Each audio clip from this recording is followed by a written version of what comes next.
Friends, ஒரு குட்டி mini vlog பார்க்கலாமா? காலையிலேயே அக்கா பாப்பாவை கொண்டு ஸ்கூலில் விட்டுட்டு அதுக்கப்புறமா நடந்து வரும்போது குளத்துல ஒரே ஒரு அல்லிப்பூ அந்த புல்லுக்கு இடையில பூத்து நின்று பார்க்குறதுக்கே ரொம்ப அழகாக இருந்துட்டு அதை பார்த்து ரசித்து ஒரு வீடியோ எடுத்துகிட்டு அப்படியே வீட்டுக்கு வந்தாச்சு.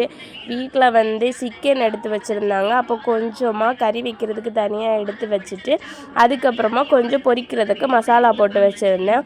அதுக்கப்புறம் வாங்கிட்டு வந்த காய்கறி எல்லாம் தனித்தனியாக எடுத்து ஃப்ரிட்ஜில் அடுக்கி வைக்கிறதுக்காக அப்படியே வச்சுருந்தோம். அதை எல்லாத்தையும் எடுத்து தனித்தனி கவரில் வச்சு ஃப்ரிட்ஜுக்குள்ளே வச்சாச்சு. அதுக்கப்புறமாட்டு ஒரு பக்கமாக சிக்கன் குழம்பு வெந்துட்டு இருந்துச்சு. காலையிலேயே சோறு வடித்தாச்சு. அதுக்கப்புறமா ஒரு சைடு பொரிச்சு அரிசி பொரிச்சிட்டு இருந்தோம்.